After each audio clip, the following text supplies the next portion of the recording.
Bila shaka msikilizaji, huyu anaitwa Kilian Ngure. Kibao hicho kinakwenda kwa jina Dwairina. Beba ili jina pale popote uendapo, litakuja kukusaidia bila shaka. Nasema hivyo kwa mpigo tena zaidi. Zio katika 16 dakika baada ya saa 2 sasa tukata hii Afrika Mashariki ndani ya kipindi kizima cha Sifa Asubuhi. Mimi naitwa Albert Mwanyasi msikilizaji. Katika awamu hii ya 3 msikilizaji, katika awamu ya 2 ya Weke Bayana, nilikuwa nishakufahamisha kwamba mgeni wangu ndani ya studio hii leo atakuwa si mwingine bali ni mbunge wa Wundanyi Danson Mwashako Mwakubona. Kumbuka Mwashako ni mwanakamati wa bajeti ya matumizi na matumizi katika bunge la kitaifa, vile vile ni mwanakamati katika kamati ya mamlaka na haki. Zaidi ya yote ni naibu katibu wa chama cha kitaifa cha Wiper na vile vile ni mwenyekiti wa chama cha Wiper katika kaunti ya Taita Taveta. Zaidi ya yote ni mwenyekiti wa bunge na maseneta katika kaunti hii ya Pwani. Kashatenga muda wake na ashafika tena ndani ya studio zetu. Karibu tena zaidi Mheshimiwa Mwashako, habari ya masiku ba? Asante sana kwa mwaliko, niko vizuri. Yes. Nafurahi kuwa hapa Bwana Mwanyasi. Yes, Mheshimiwa, mara mwisho tulipatana tarehe 1 mwezi Septemba mwaka 2023 Mheshimiwa, kuhakikisha kwamba unafanya katika muhula wako wa pili. Swala la kwanza Mheshimiwa lilikuwa ni swala la vijana.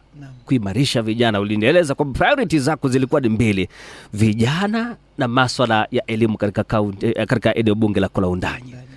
Labda tukiangalia, ukirudi kuangalia sasa miaka 3 sasa kama mbunge, umefikia wapi katika masuala haya, tukianzia katika masuala ya vijana? Asante sana. Kwanza tena niseme asante kwa mwaliko. Nina furaha sana kwamba leo napata nafasi ya kuwa ndani ya studio ya Sifa. Na Bwana Mwanyasi, kwanza nikupongeze kwa kazi nzuri unayofanya. Sisi wasikilizaji wako ndio tunapenda sana kukufuatilia kwa karibu. Asante. Maana masuala unayojadili hapa ni masuala ambayo yanagusa mioyo ya watu. Ndio. Na ni vyema unapotualika sisi kama viongozi tunapata nafasi ya kusema na watu wengi kwa wakati mmoja. Ndio. Sasa niseme kweli kule Wundanyi nashukuru Mungu kwamba walinichagua kwa awamu ya pili. Muhula ule wa kwanza kuna mambo tunaweza kufanya na tunasema yale tulifanya vizuri. Na kuna yale pia hatukuweza kumaliza ama hatukufanya vyema sana. Ndio. Muhula pili ukanipa fursa basi ya kuangazia yale ambayo tuliyafanya vyema, tukaendelea kuyafanya. Na yale ambayo pengine hatukuweza kuyafanya vizuri, basi tukabadilisha mfumo ili tukayafanye vyema. Ndio. Sasa niseme kwamba masuala ya vijana kwanza, ni kweli niliomba kura nikiangazia sana masuala hayo. Ndio. Na masuala ya vijana utakubaliana na mimi kwamba yako, kizungu anasema diverse. Diverse, kuna vijana ambao vijana tunaongelea miaka 18 mpaka 35. Ndio. Kuna vijana ambao bado miaka 18 ndio wanamaliza form 4. Kweli kabisa. Kwa hivyo wanatazamia kuendelea na masomo yao. Kuna wale vijana walimaliza shule hawakuweza kuendelea na masomo sana, lakini wanatamani pengine wafanye ujuzi. Ndio. Kuna wale vijana nao wale waliamua mimi sitaendelea na masomo lakini nitaingia kilimo. Ndio. Kuna wale vijana wakaamua wao wataingia usanii. Na kuna wale vijana wengine nao wamefika miaka ile 28, 29, 30 wamesema acha mimi nianze familia. Ndio. Wale nao na watoto wadogo. Kwa hivyo mpangilio wao, mtazamo wa maisha ni tofauti na wale vijana miaka 18, 19. Kweli. Hapo kuna wale vijana ambao kidogo karibu kumaliza ujana ile miaka 34, 35. Ndio. Wale tayari wako na familia, watoto washafika pengine teenagehood. Kweli. Wameweza kuangazia ni vipi watoto wao watasoma. Sasa masuala yale kwa sababu yana upana mkubwa. Ndio. Tumeweza kuweka mikakati tofauti. Sana niseme kile ambacho nimeangazia sana kule Wundanyi ni tutatoa vipi vijana wetu katika hali ya tuseme idleness. Ndio. Ama ile hali ya kuwa tu basi hawana chochote cha kufanya. Na lile ambalo linasumbua sana vijana ni ukosefu wa ajira. Ndio. Sasa kuna wale vijana wamesoma vizuri, wako na makaratasi yao mazuri, wameenda university, wameenda college, wameenda polytechnics, wanatafuta ajira. Ndio. Lakini ajira zile kupatikana imekuwa nadra sana. Kweli. Sasa mpangilio tunaofanya pale Wundanyi sana ni kuangazia kuna wale vijana ambao wako katika wanataka kukuza vipawa. Ndio. Tunawaweka pamoja kupitia zile tournaments za mpira, kuangazia ni vipi tutakuza vipawa vyao. Ndio. Na tumeweza kufanya sana mambo hayo, na nafikiri unafahamu juzi nimekuwa na tournament kubwa. Nasema tournament ya kukata na shoka. Kweli kabisa. Tournament ya kitaifa. Ndio. Ambapo vijana tuliwaweka vizuri, tukafanya league ambayo mwishowe ile timu iliyoshinda, hata wale ambao hawakushinda basi tuliweza kuwapatia zawadi. Kweli. Alafu kuna wale vijana ambao sasa wako katika hali ya kwamba wanatafuta ajira. Kule Bundanyi nilianzisha database, na nafikiri unafahamu nilipokuwa hapa nilisema hayo. Ndio. Niko na CVs ama database ya vijana ambao wangu wote ambao wanatafuta kazi. Kijana yote ambaye anakuja kwangu kuniitisha kazi, Ndio. ni mimi kawaida huwa naogopa kuahidi mtu kazi. Manake kazi ni chache, wanaozitaka ni wengi. Kweli kabisa. Lakini tumeweza kuunganisha vijana kadhaa na wakapata ajira. Na ni vijana ambao sasa wanaweza kuwa wanakimu maisha yao. Ndio. Na wanaweza kusimamia jamii zao. Lakini sasa kuna wale vijana ambao wako katika hali ya biashara na kilimo. Ndio. Wale pia I normally say nilianzisha vikundi vinaitwa Badilisha Maisha Youth Groups. Ambazo tukawapatia utaji wa kuanzisha zile biashara zao, sana sana ukulima. Ndio. Wengi waliingia mambo ya French beans, wengi waliingia mambo ya kuweka beekeeping, wengine wakaingia mambo ya kufuga ng'ombe. Wale nao tumewasupport sana kwa miradi zao, kuwapatia utaji na kuwapatia zile pembejeo. Ndio. Na wengine tukawapatia pipes za maji, tukaweza ili wakaanzishe miradi yao bila kusumbuka. Ndio. Lakini sasa kuna wale ambao wanataka kujisomesha skills. Kule Bundanyi nilianzisha mwaka jana, nilianzisha ile tunaita jipange na skills. Na hiyo ndio naona kama inasaidia vijana wetu wengi sana. Ndio. Manake tunaona ajira zile zinaitwa white collar jobs hazipatikani kwa rahisi. Ndio. Sasa tumeweza kuwasomesha ile tamu jana, ile tamu yangu ya kwanza, nilisomesha vijana wengi sana katika polytechnics. Ndio. Na kama unakumbuka Albert, mimi tamu yangu ya kwanza niliweza kutoa gari pale Mwagafa. Kitu ambacho hakijafanyika dunia nzima. Hasijasikia mwingine ametoa gari katika Youth Polytechnic. Tulifanya vile ili vijana wakafanye skills ambazo zitawasaidia maisha. Ndio. Tulisign mwaka jana, nilisign agreement ama MOU na KCB. Mimi nikaanzisha jipange na skills, KCB wako na mradi unaitwa Jiajiri. Ndio. Mimi nikaweka shilingi milioni 5. Nikachukua vijana nikawapeleka zile colleges zetu, ikiwemo hii Taita Taveta National Polytechnic, Mingu Technical and Vocational College, Ndio. Mwagafa Youth Polytechnic ama VTC. Na ninawalipia full fees, nawalipia fee, nawalipia pesa ya kulala, nawalipia chakula, nawalipia kila kitu. Ili vijana wale wakajifundishe ujuzi bila kusumbuka. Ndio. Ndio. Ili sasa kutoka pale saa hizi ninavyoongea wengi wao wako attachment ama ile inaitwa internship. Ndio. Ili baada ya internship sasa vijana watakuwa wameanza wajikimu katika maisha yao. So nashukuru kwa masuala ya vijana, we have tried, we've not done everything, hatujafanya kila kitu. Ndio. Lakini I want to say kwamba tumejaribu na bado tunaendelea kupigana hizo vita. Ndio. Na ninajua siku moja tutaangalia nyuma na tuseme vijana wetu wa Bundanyi tumewashika mkono. Asante. Lakini niseme tu kwa kifupi kwamba kile ambacho my objective, unajua usifanye kitu tu bila kuwa na objective. Ndio. Ni yangu kubwa. Nilisema 2017 wakati naomba kura kwamba nataka nipunguze idadi ya vijana wanaobaki mitaani, wanaoketi kwa vijiweni, madukani, kula mgukaa na kukaa tu bila kufanya chochote. Na nashukuru kwamba ukiangalia wale vijana ambao sasa hizo wako vijiweni, ni wale walimaliza kitambo. Wale vijana ambao walimaliza from 2018 to sasa wamezidi kupungua katika kubaki tu mtaani bila kufanya lolote. Na niseme pia tumesupport sana vijana wetu pia wa bodaboda. Niseme tu kwamba hatujafanya kila jambo, lakini tumeweza pia kushika mkono ili kila sekta ya vijana tuweze kuisukuma na tuwasongeze hatua moja mbele. Right. Asante sana mheshimiwa. Swala lingine ambalo ulisema kwamba utalitilia mkazo ni swala la elimu katika shule za Undanyi kule. Nasikia kule Undanyi watu wanalipa shilingi 1,000 kwenda shule. Unaifanyaje hii mheshimiwa? Manake mara ya mwisho tukisikia watu wanalipa shilingi 1,000 ilikuwa ni kiharu. Tena siku hizi nasikia ni 500. Kule wamefika 500. Mimi bado niko 1,000. Tueleze mheshimiwa, how are you doing this? Kwanza I think hili ni swali nzuri sana. Na nilitazamia utaliuliza. Unajua siasa iko na mambo mengi. Ndio.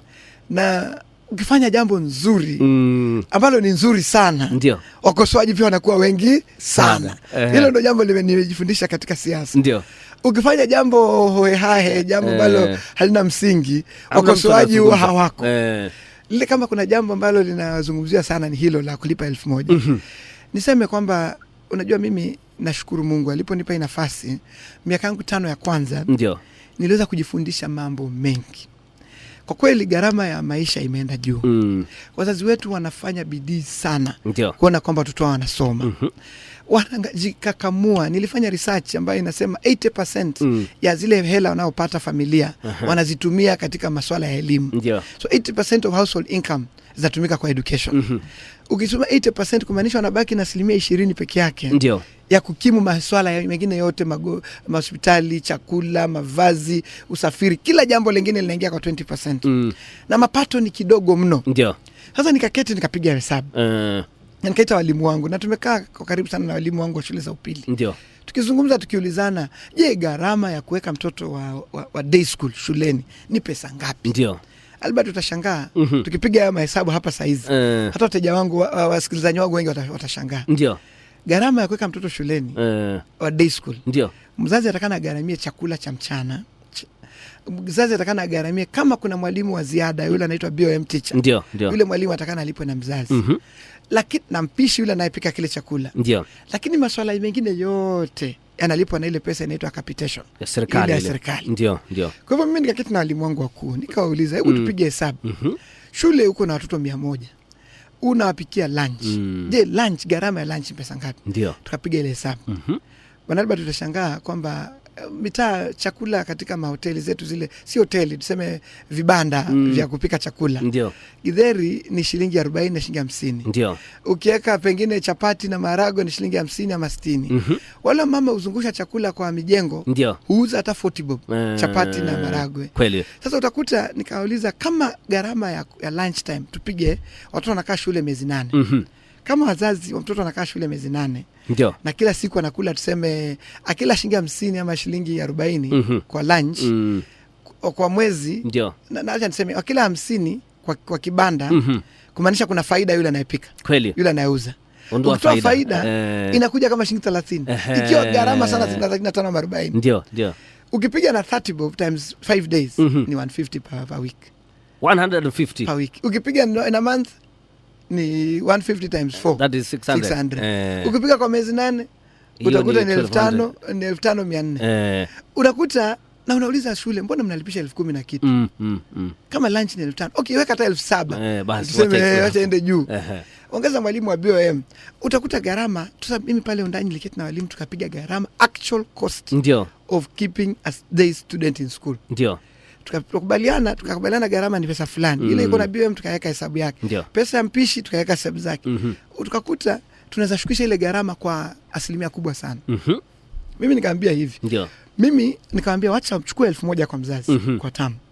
1,000. Tamu 3 3,000. Hiyo ya juu niachie mimi nilipe na CDF na wale wafadhili niko nao. Ndio. Tukapiga hesabu na ikaingiana. Leo hii juzi nimekuwa na mkutano wa mkubwa kule Mndanyi. Ndio. Ule mkutano nimekubaliana watu ambao wanaripoti shule zangu za Mndanyi saa hizi. Grade 10 ni shilingi 1,000 kwa tamu. Peke yake. 1,000 kwa tamu, mimi nalipa ingine, watoto wakae shule. Naam. So hivyo ndio umekuwa ukifanya. Kwa hivyo tuseme hii nyingine ambayo imekuwa ikilipwa na wazazi katika shule hizi. Maana watu wengine wanauliza katika maeneo bunge mengine, naambiwa uzungumza na watu wengine wakati Mwatate, Voi. Mbona sisi hatuwezi kufikia hicho kiwango? Kile kitu takana tuwafanye. Ndio. Wakati umeambiwa fee ya day school ni shilingi 18,000. Ndio. Ama 16. Kwingine hata ni 20. Jiulize ni watu wangapi wanaolipa hiyo 18,000. Ndio. Kwa kweli kabisa, my brother, ni kwamba Taita Taveta. Ndio. Actually mzazi mmoja ulipa akilipa pesa nyingi ni 6,000. Ndio maanake kila siku unakutana, kila mwezi, kila wiki mbili unapata na watoto wanafukuzwa shule. Ndio. Waende kutafuta fee. Wakiongezwa basari ya shilingi 5,000 ama pesa kama hizo, inafika kama shilingi 9,000 10,000. Ndio. Ile inalipwa kwa shule. Kweli. That's why in these schools zetu za day school, ukiangalia watu wengi wanamaliza form 4 wakiwa na balance ya 20,000, 25,000, 16. Kweli. Alafu hawatawahi kuchukua zile certificate zao. I'll tell you, it was very surprising. Keti na walimu tukapiga hiyo mahesabu. Ndio. Utakuta watoto wamaliza darasa, watoto 45. Unajua ngapi wanachukua certificate zao za form 4? Sijui. Hawafiki 10. Peke yake, ambao hata 10 ni wengi. In fact, shule kama Kivinda, Shimbo, Mugalu na hizi shule zote za Taita Taveta za day, wakifika 15% wale wamechukua results zao, ni ajabu sana. Maana wengi wako na madeni. Kweli. Sasa tunasomesha watoto wanamaliza form 4 lakini hawachukui certificate kwa sababu wako na madeni. So nikauliza walimu, nyinyi mna run shule January to December. Wazazi wanalipa 5,000, 6,000. Nikiongeza basari nakuja pengine 10,000. Ndio. Kumaanisha kwa nini mweke 20,000, 18,000? Si mweke 10,000 ilipo yote. Kweli. At once. Hakuna mtu abaki na deni, watoto wachukue certificate zao. By the way, hiyo crisis ya kwamba watu wengi hawajachukua certificate zao is a big crisis. Tunasomesha vijana wanaenda Mombasa, wanaenda kutafuta kazi, wanajikuta hawezi pata kazi ya mtu they have nothing to show kwamba alimaliza form 4. Certificate ziko shule kwa sababu ya balances. Mimi nimesema mtoto wangu wanaomaliza shule leo, hakuna mtoto anabaki na balance. Yote clear. Mzazi analipa 1,000, 1,300 kwa mwaka, mimi nalipa yangu. Certificate zikitoka anapewa certificate yake. Mheshimiwa, nikumbusha kwanza, in fact serikali ilisema kwamba wanafunzi wote ambao wamemaliza kama ni form 4 certificate, kama wako na deni nini wapatiwe. Kweli. Lakini story ni kwamba hawa walimu wakuu katika hizi shule zetu hawatoi hizo certificate, na sijui kama viongozi nyinyi mnafuatilia swala hili. Ni kweli serikali imesema kwamba mtoto akimaliza form 4 ana ruhusa ya kupewa certificate yake whether ako na balance ama hana. Ndio. Lakini huwezi pia walaumu walimu sana. Mara nyingine ni sawa tuweza wasukuma watu wetu wakachukua hizo certificates. Lakini unajua kuna ile wana madeni makubwa. Sasa kweli mtoto alisoma mwaka mzima. Ndio. Kuna vitu hiyo chakula ilinunuliwa, hakulipa. Akishatoka yule anayedai bado anadai. Yule supplier. Ndio. Ukija upenda kila mtu certificate yake, yule supplier utamlipa na nini? Unless serikali pia iwe na mpango mbadala wa kulipa wale masupplier. Wakilipa masupplier then to release certificate. However, nimezungumza na walimu wangu. Mzazi akienda akajizungumzia, ndio, akasema pengine niko na kidogo naomba certificate yangu. Walimu wangu nimekubaliana nao wapatie watu certificate zao. Ndio. Uende ikawa wataachilia kwa kutolipa chochote, lakini mzazi akienda akijieleza, most principals are very noble people na wanakubali kuachilia zile certificates. Okay. Turudi katika huu mradi wako wa elimu, manake kuna wanafunzi ambao wamekuwa wakifaidika pia katika mpango mwingine wa Simabu Kiva. Huu ni tofauti, manake hii ni kama ni scholarship. Labda so far tangia uanze mradi huu umefaidi wanafunzi wangapi na ni wangapi? Manake juzi nafikiri nikiwa undani nilisikia ulisema kuna wengine ambao wamemaliza shule tayari na wamefanya vizuri. Kweli, unajua uzuri nimesema kwa nia unafanya nayo kitu. Ndio. Lazima iwe well thought. Niseme, unajua kama mpango wa Simabu Kiva nilianzia mwaka immediately nilipoingia bunge. Na nilikuwa nimeongea sana masuala ya kushinda vita dhidi ya umaskini. Na kuna mambo mengi tunaweza fanya ya kudhibiti ama ya kushinda vita dhidi ya umaskini. Ndio. Lakini la mwanzo ama la lile ambalo liko wazi kabisa ni swala la elimu. Ndio. Na nikazunguka katika constituency yangu nikafanya ile inaitwa baseline survey. Ndio. Kuangalia ni familia ngapi zilizo ambazo hazijawahi somesha watoto wao katika shule za upili. Ndio. Na nikasema basari ndio zinasaidia, lakini basari ni support kidogo. Kuna mzazi hata ukimpa basari bado mtoto atamaliza form 4. Kweli. Ama mtoto bado atabaki akifukuzwa akibaki nyumbani. Ndio mimi nikasema nitaangalia zile familia ambazo haziwezi kabisa. Nitazisomeshea watoto form 1 mpaka form 4. Ndio. Tukaanzisha mradi wa Simabu Kiva wa elimu. Ndio. Ambapo tumesomesha watoto sasa hivi tunavyoongea, tumesomesha zaidi ya watoto, accurate number is 1020 ambao tumewafadhili form 1 mpaka form 4. Majority of those kids washamaliza. Wengine tayari wako vyuo vikuu, wengine wako katika hizi KMTCs na wengine wanasomea walimu, wengine wako hapa ya TTNP na zile TVET institutions, na kuna wale walienda hizi za ujuzi zile VTCs. Hawa watoto ni wale ambao nyumba zao hawakusoma. Ndio. Na tukasema kwamba tutawasomesha vilivyo ili kila familia ndani isije ikasema kwamba hawana mtoto ambaye alisoma. Leo hii ukienda ndani ukinionyesha familia moja ambayo hajapeleka mtoto shule, nitashangaa sana. Na pengine hakukuwa na mtoto wa kusomesha. Ndio. Lakini tumesomesha. Sasa hizi wengine hata tayari wengine wamemaliza university, wale walisoma wa kwanza washamaliza university, washamaliza colleges, kuna wale wameingia makazi, kuna wale juzi wamechukuliwa hata kwa wameingia polisi, wengine wameingia jeshi. Katika baadhi ya wale watoto tumewasomesha. Tayari wengine washaanza kupata mapato na tayari wameweza kurudisha mkono na kusaidia jamii zao. Lakini lingine ambalo ni la muhimu, kando na kuangalia wale watoto ambao hawajasoma, tuko na wale ambao tunaita vulnerable orphans. Kuna wale wazazi wote wako pengine wanasomesha mtoto mmoja kibahati, na wakaacha na wakabaki hawana chochote. Wale wazazi pia tumewashika mkono. Na pia tukaingiza watoto wao katika mradi wa Simabu Kiva ili pia wao tuweze kuwafadhilia watoto wao mpaka form 4. Na wale ambao wanafanikiwa tuwafadhili mpaka chuo kikuu na colleges. So undani kwa ufupi mambo ya elimu tumeyavalia njuga sana. Na watoto wamesoma. Kando na wale ambao tumesomesha full scholarship, tulianzisha mradi tunaita University Direct. Kuna wale tunawashika wakiwa form 3 na wanafanya vyema, wako katika ile potential ya kufanikiwa kwenda vyuo vikuu. Tunaingiza kwa mradi tunaita University Direct. wale sasa tunawalipia karo yao yote ya form 4. Na tunaketi na walimu wakuu tunaambia huyu mtoto asiwahi rudishwa nyumbani kwa sababu si ya balance ama nini. Ndio. Wale nao tumewasukuma wengi, ndio manake namba zetu za watoto wakwenda vyuo vikuu zimekuwa zikiongezeka. Ndio. Utakumbuka maybe nilisema wakati nikiwa hapa. Mimi nikianza kuwa mbunge tulikuwa na watoto 53 2018 ambao walienda university. Ndio. Tukaanza mipango za kuboresha matokeo, tukaanza mpango ile tunaita mentorships, tukafanya mambo ya awards za shule zetu ambazo zinafanya vizuri. Tukaleta hii Simabukiva, tukaongeza mgao wetu wa basari. Mwaka uliofuatia tukaenda 78, tukakuja 108, tukaenda 172. Sasa tunavyoongea kila mwaka kuanzia mwaka 2023 mpaka sasa zaidi ya watoto 200 wanafanikiwa kwenda university. Mwaka huu sasa tunavyofanya mahesabu, tunafanya tallying, tujue ni watu wangapi wa kutoka Wundanyi constituency ambao wamefanikiwa kwenda chuo. Tutatazamia mwaka huu huenda ikawa tunafika 300. Na utakuta 300. That growth tumeachieve kwa sababu tumeweka mtazamo wetu sana kwa mambo ya masomo. Na kile kinachonitia moyo si watoto kwenda university tu. Wanapofanikiwa kwenda university, tunavuta wengine waje Taita Taveta National Polytechnic waingie katika diploma courses. Tuko na wengi tumewasupport katika diploma courses. Tuko na wengi wameingia katika hizo skill based courses. Sasa utakuta hata wale ambao walikuwa wanasema wanaanguka kabisa, namba zao zimeenda zikipungua. So namba za mkia zimeenda zikipungua, namba za huku kichwa zimeenda zikiongezeka. Ndilo jambo ambalo tunafurahia sana. Asante. Bila shaka msikilizaji, ni Mheshimiwa Danson Mwashako, mbunge wa Wundanyi, yuko hapa katika studio zetu. Unaendelea kuzungumza kuhusiana na masuala ya maendeleo. Bila shaka iwapo na swali, endelea kulielekeza kupitia jumbe fupi na WhatsApp. Mheshimiwa, nataka turudi katika masuala mawili muhimu kabla tuangazie masuala mengine ambayo wasikilizaji wangu wanangoja kusikia kutoka kwako. Moja ya swala ambalo limekuwa sugu sana katika kule Wundanyi ni swala ile ya barabara ya Mto Magodi. Ukiwa hapa ulizungumzia na ukasema ndani ya miezi miwili kilomita 6 za barabara zilikuwa zijengwe. Baada ya hivyo tena wakasema wakimaliza tena baada ya miezi zingine 2 watafanya kilomita zingine 6. Nataka tusikie jinsi ulivyosema wakati ule mwingine, kisha nikuruhusu utupatie update so far, maana hiyo barabara inakaa kama imekwama. Tayari kazi inaendelea na nikwambie Mwanyasi, ndani ya miezi miwili kile tumekubaliana ni hivi. Ndani ya miezi miwili lazima wao wameweka lami kilomita 6.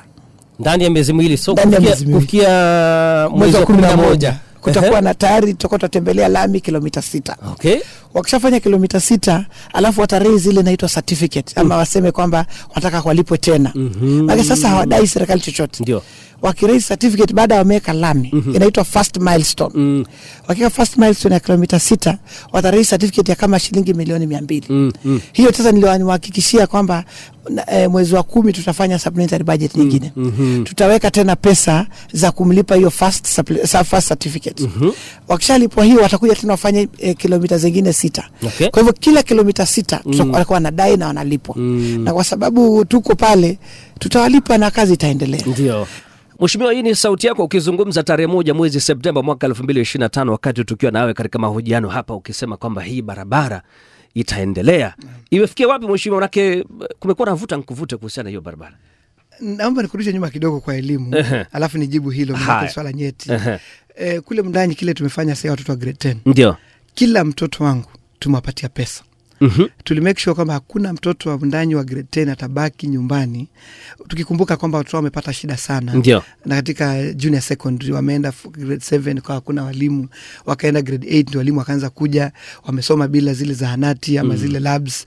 Yani wamepata matatizo sana. Sasa tumekubaliana na watu wangu na walimu pale Wundanyi, kila mtoto wa grade 10 lazima report. Ndio kwa sababu pale nikawaita last week na wazazi wao, kila mtoto nikampatia shilingi 10,000 ya kuanza, at least aanze shule. Kila mwanafunzi wote, yani bila kubagua, bila kuangalia nini. Wale wanaenda body na wale wanaenda day. Wote walipata shilingi 10,000. Ili sasa from there tuanzishie vizuri katika high school ama katika shule za senior school. Ndio. Wacha nije katika swali lako la barabara. Ndio. Ni kweli nilikuwa hapa na tukaongea mambo haya. Ile barabara imekuwa na changamoto. Ndio. lakini pengine nipeane tu the current position inaendelea as we speak today. Ndio. Inaendelea. Nilikuwa kule juzi, nafikiri kama unanifuatilia kwa post zangu za Facebook. Nilikuwa kule last week, nikatembea, nikakutana na contractor pale, wale wafanyikazi wake, na nikafanya supervision, nikaangalia nini kinachoendelea. So far wako wanaelekea kufika Msau. Ndio. Pale madukani. Na tunatazamia kwamba wakiendelea, ni vile wako polepole sana. Ndio. Lakini so far wanaendelea. Na ni kweli vile ulivyosema, wakati ule walikuwa watakana fanya 6 kilometers, but they did 5 by the way. Walifanya 5, kwa 5 zilifanyika. Tukaenda tukatafuta, tukaanza waka raise hiyo certificate ile nilisema. Lakini kwa bahati mbaya pesa ikawekwa, lakini haikutoka. Hivyo ndio changamoto. Haikutoka kwa sababu gani? Haikutoka kwa sababu baada ya kuweka ile pesa, kukawa na priorities za serikali, ziko mambo mengi. The moment budget is done, tukifanya budget bungeni ama budget ikishamalizika, mara nyingi utakuta kuna ile ikienda kwa ministry, pesa lazima treasury raise pesa. Okay. Pesa zikikuwa hizi ushuru tukilipa, wakicollect, if they are able to meet their targets, watafanya mambo yote ambayo kwa budget. Lakini wakikosa ku meet their targets, mambo mengi yafanyiki. Alright. Kama umeangalia saizi tunavyoongea KRA mpaka mwezi wa 12, miezi 6 ya serikali, imemiss target na almost 150 billion. Saizi tunavyoongea. Kumaanisha kuna kazi za 150 billion ambazo hazitafanyika. Sasa utakuta mwaka ukienda kwamba KRA imeshindwa ku raise enough revenue, project nyingi hazifanyikangi. Serikali inaangalia ni zipi za muhimu, pengine kulipa mishahara ni muhimu, kulipa walimu, kufanya mambo ya capitation ya shule, na zile kazi ambazo ni za muhimu kwa kulingana na serikali ambayo ina serikali kuu. Basi kuna zile hazitafanyika. So one of the casualty ambazo hazikufanyika wakati ule ilikuwa ni barabara yetu. Na kweli kakaa muda mrefu. Until recently ambapo mimi bungeni nafikiri umenisikia nikisema sana mambo ya barabara. Kweli. Nimeongea sana masuala haya, si bungeni, si nje ya bunge, si mbele ya rais, si mbele, yani kila mahali, siko waziri. Tumekuwa tukisukuma sana masuala ya barabara. Na nashukuru kwamba kuna kati rais alikuja hapa akasema Jumatatu kazi itaanza. Kweli kabisa. Bahati mbaya haikuanza Jumatatu, lakini after kufuatilia kwa muda sasa imeanza. Na kile ambacho pengine nieleze wasikilizaji ni kwamba yule contractor anayefanya hapa Mtomogodi ni yule contractor anayefanya kule Taveta Njukini, ile barabara ya Njukini ya kwenda Elasit. Na sasa ile contract yetu hapa ya Mtomogodi ilipeanwa serikali iliyopita. Ile ya Njukini ya Taveta ilipeanwa mwaka huu ama tamu hii ya serikali. Sasa ile inafanywa na program moja inaitwa Annuity Fund. Okay. Kuna pesa huwa tunalipa kwa fuel levy ambazo zinaenda kwa Annuity Fund.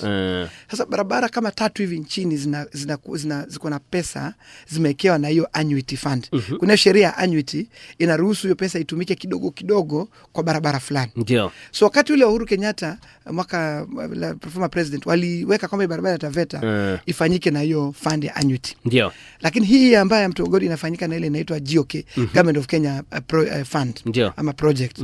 Sasa ile Annuity, it means ile Annuity Fund sasa hivi tunavyoongea iko na zaidi ya 56 billion. Yani iko na pesa nyingi tu. Wamechukua pesa kidogo ndo wanafanyia ile barabara. So ile barabara ya Taveta iko na pesa tayari. Ndio manake contractor is happy to be there. Serikali inaangazia sana pale kwa sababu pesa yake iko chini, inatoka katika mfuko tofauti. Hii yetu na zingine nyingi nchini ziko katika ile, inategemea ile pesa KRA imecollect, imekuja wameweka pamoja ndio walipe contractor. So kile ninachotazamia ni kwamba kazi haitasimama. Maanake waziri amenihakikishia kwamba Waziri Chirchir amenihakikishia kazi haitasimama. Saizi wamefanya zile kilomita 2 niliandika siku nyingine hapo. Saizi wanaendelea. They're supposed to be paid. Tunafuatilia walipwe kile atakana walipwe. So niseme kwamba barabara inaendelea. Lakini malipo mara nyingi hatuna. Mimi nitasukuma, nitafuatilia, nitafanya vile nitakavyofanya. Lakini serikali ikiamua isilipe, there's nothing much I can do. Lakini na imani kwamba kazi itafanyika na tutafanikisha ile mradi na utaenda na umalizike kabla pengine ya kura ya mwaka ujao. Kwa hivyo matarajio yako ni kwamba hii barabara itaisha kabla ya kura ya mwaka ujao. Unajua niseme tu, unajua hii barabara wakati inaendelea huwa nasikia kila kiongozi anasema ni barabara yake. Lakini ikisimama tu inasemekana ni ya Mwashako. Sasa huwa mara nyingine huwa nacheka tu. Nasema kwamba sisi viongozi wacha sote tusukume barabara ifanyike. Right. Na ikikwama isiwe ni ya Mwashako. Manake kama if you all get credit out of that road, Ndio. wacha basi ikisimama sote tuchukue tuwe blamed ama tuchukue na lawama kwa barabara imesimama. Lakini utakuta ikisimama Mwashako analaumiwa. Ikiendelea kila mtu ni yake. Lakini siasa nafikiri iko namna hiyo. Alright.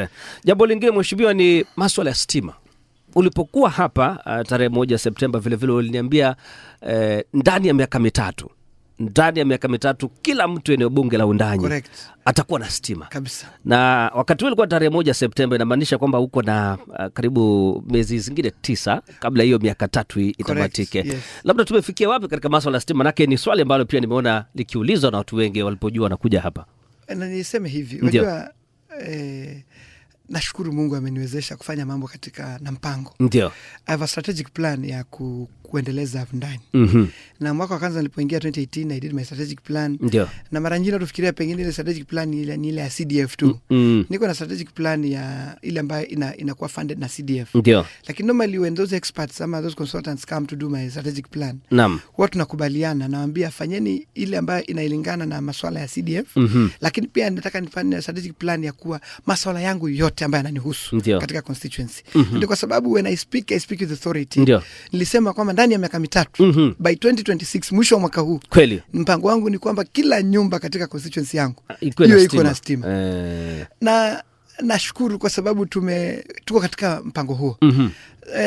Nafikiri inajulikana kwamba kama ni masuala ya stima nimeyafanya Undanyi. Nilipoanza kuwa mbunge ama nilipochaguliwa 2018, constituency yangu ilikuwa about 25% connectivity ya mambo ya stima. Yaani kwa kila nyumba kwa asilimia 125 peke yake ndio alikuwa na stima. Sasa hizi tunavyoongea tunaelekea asilimia 80. Tuko about 80.1%. Ndio. Sasa na saizi niko na miradi inayoendelea ya stima ambayo tayari Disemba juzi kuna area nyingi zimewasha stima. Kule Msidunyu wamewasha stima, kule Paranga kuna miradi inaendelea, kule Mlilo kuna miradi inaendelea. Sasa zile miradi zangu ambazo zinaendelea zikikamilika, alafu niko na miradi zingine 15 ambazo zinaanza huu mwezi wa pili. Ndio. Miradi 10 katika vijiji 15 ambapo vikiwemo mradi kule Mbaramgondi, Mgange, niko na Mashashame kule Mwanda, niko na Matasenyi kule Mwarungu, niko na miradi zingine 15 ambazo zinaanza zianze hii Februari. Ndio. If all these projects start and end in time, natazamia zikichelewa sana mwezi wa 9 mwezi wa 10. Ndio. Zikiisha nitakuwa nimesongeza asilimia ya wenye wako na stima to about 90-92%. Nitakuwa nimebaki about less than 10%. Ndio. Kitambo nifike Disemba, natazamia kwamba tutakuwa tumepata pesa tena, tutakuwa tumeanzisha miradi mingine. So my target is to get to 100% possibly by end of this year. Ile changamoto tu ninakumbana naye kwa sasa. Ndio. Unakumbuka kuna juzi ile budget tulikuwa tumefanya alafu ikakataliwa. Ile wakati wa Gen Z. Mimi naketi katika kamati ya budget tunafahamu. Tulikuwa tumeweka 50 million kwa kila constituency. Ili iwezeshe kila constituency kando na zile pesa natafuta napata za stima. Nipate tena mgao mwingine wa 50,000 iwe standard kila constituency ipate. Mwatate ipate, Voi ipate, Taveta ipate, Undanyi ipate. Sasa tuweka ile 50 million ingekuwa niko na hiyo 50 million every year from 2024, 25, 26. Ningefika 100% by end of this year. Lakini kwa sababu hiyo 50 million ili haikufanikiwa. Wakati serikali ilifanya supplementary budget, akasema kwamba Gen Z wamekataa ile finance bill, wakakata hiyo mgao wa stima. Sasa I am a bit worried kwamba huenda nisifike 100%. Lakini nikijaribu nifike 90%, 92%. Ile vijana siku hizi wale watoto wa CBC wanaita, bado nitakuwa niko kwa exceeding expectation. So ninapambana, nitatia bidii na niombe watoto wangu wa Undanyi kazi ya stima sitaacha. Pengine kutabaki na kijiji kimoja ama nyumba 2-3 ambazo zitakuwa hazijapata stima. Mimi mbunge wao sitakoma ama sitasitisha kufuatilia masuala ya stima. Asante sana. Bila shaka msikilizaji, line yangu ya mawasiliano ipo wazi tena zaidi. WhatsApp namba ni 0113770266. Unaweza kuendelea kutuma swali lako. SMS namba ni 0137194339 ni nambari ambayo nitaifungua baadaye kuendelea kupokea simu zako na jumbe zako. Mheshimiwa Mwashako, kuna swala ambalo vile vile ulipokuwa hapa tuliliangazia, swala la Savo East na Savo West. Na ulipokuja hapa nafikiri wakati rais amesema 50-50. alafu kidogo kidogo nisikia mambo imebadilika. Lakini viongozi wa kaunti ya Taita Taveta, na nafikiri wewe ni mmoja wao, wameamua kutafuta suluhisho, na tulimuona kaimu spika Anselm Mwodime akienda bungeni kuweka mswada kuhusiana na recategorization ya Tsavo East, Tsavo West National Park. Labda tumefikia wapi kuhusiana hilo swala mheshimiwa, na je, tutawahi pata suluhisho ama tutaendelea kulizungumzia hili swala? Hili swala ni swala ambalo linatatiza sana. Ndio. Na mimi ni vile vyosema, nimezungumzia sana maswala haya. Ndio. Tsavo East, Tsavo West. Rais alipokuja kule Mwatunge alitamka mwenyewe kwamba 50% itakuja kwa kaunti, 50% ibaki kwa serikali ya kitaifa. Ndio. Masuala yale tumekuwa tukifuatilia kwa karibu, najua kaunti imekuwa ikifuatilia. Tumeenda ofisi nyingi sana tukisukuma mambo haya. Bungeni pia nimelizungumzia sana. Lakini kama hakuna, niseme pengine hakuna goodwill kwa serikali kufanya jambo hili. Ndio. Nisikia juzi rais alipokuwa kule hapa Tsavo West. Alisema kwamba pesa hakuna, ni kwamba pesa hakuna ya kugawa. Unaona, so hilo tayari kama limerushwa chini ya, ama tumerushwa chini ya basi. Ndio. Maana kama sasa hakuna pesa ya kugawa, itakuwa vipi? Lakini mimi my stand is this. Ndio. Rais akitamka jambo, huwa anatakana liwe sheria, litekelezwe. Sasa ikiwa kwamba rais alitamka tugawanye, ndio, alafu sasa imegeuka kwamba hakuna pesa, kidogo hapo inatatiza. Lakini pia niseme kwamba sisi kama viongozi, ndio, swala hili lazima tulivalie njuga zaidi. Ndio. Manake tukiketi tuduae tuseme serikali ifanye vile inavyotaka, hii serikali yetu hupati chochote kama hujafanya fujo. Hupati lolote kama hujaweka msukumo. Na pengine we've been too soft. Mimi niseme kwamba county imekuwa too soft on this issue. Ndio. We've been too soft on this issue. Ni viongozi wachache sana wanaongelea swala hili. Ndio. Na tunaliongea kwa baraza za wananchi wetu hapa. Badala tuliongelee kwa baraza ambalo rais anasikiza waziri ya kitaifa. Unajua, nikienda kwa wananchi niwaambie hii kitu tunasukuma, ninafanya mambo ya Tsavo, wananchi hawanisaidii. Maanake wananchi wanataka suluhu. Kweli. Wananchi wanataka kuona mambo yaliyoahidiwa yamefanyika. Lakini sisi viongozi tumejipendekeza sana kuongea matangani, kuongea vijukwaani ambazo tunaambia watu wetu yale tunafanya, lakini tukigeuka huku nyuma, we are too soft.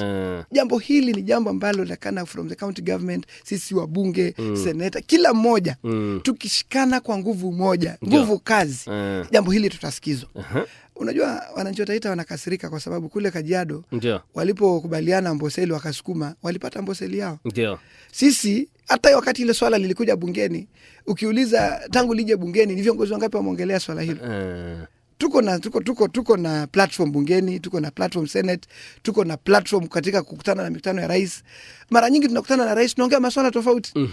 Hatuongei masuala yale ambayo yanahusu mtu wa Taita Taveta. Ndio. Na niseme tu kweli, mara nyingine tukipata opportunity kama zile kwa mbele ya rais, kwa nini tuongee masuala ambayo hana uzito? Yatakana kila siku tunagonga ndipo tunasema ni Tsavo, ni Tsavo, ni Tsavo. Na mimi sitawacha kuongea mambo ya Tsavo. Na mpaka we need to take it even further. Maana juzi nilisema mahali kwamba kando na hiyo 50-50, we still push for 50-50 kwa sababu ili ahidiwa na rais. Kweli. Lakini pia tufuatilie mswada ambao ulianza bunge la county, kwamba eventually iwe recategorized. Ndio. Tsavo iwe kama vile Masai iko. Kweli. Mimi hata nikiambiwa mambo gawanya revenue naona kama ni kutuchezea. Mimi juzi Christmas hapa niliingia Tsavo hapa. Tulilipa pesa nyingi sana kuingia hapa Tsavo East. Badala ya kusema tungoje zichukuliwe zigawanywe, watu wa county revenue waingie pale gate. Waanze kukusanya revenue kwa mlango, tuone kama hiyo pesa haitoshi ya kugawana. Lakini hata kusanya alafu waseme kwamba wao pesa haitoshi. Budget ya KWS.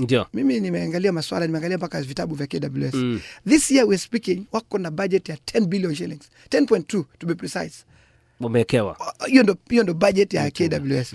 Mbeleni walikuwa wanategemea sana, wanakuwa wanaongezewa pesa kidogo na treasury. Lakini ile pesa wanakusanya ni zaidi ya bilioni 7. Na mwaka wanang'ang'ana iende bilioni 10. Ndio. Sasa wezi niambia mnaweza kusanya pesa yote hiyo na bado tuna pesa ya wafadhili, by the way. Kuna very many conservationists wa ulimwengu mzima wanaleta pesa hapa ndani. Sasa hizi kuna pesa ya mambo hiyo Rhino Conservancy ambayo imeanzishwa. Ile ni pesa imekuja.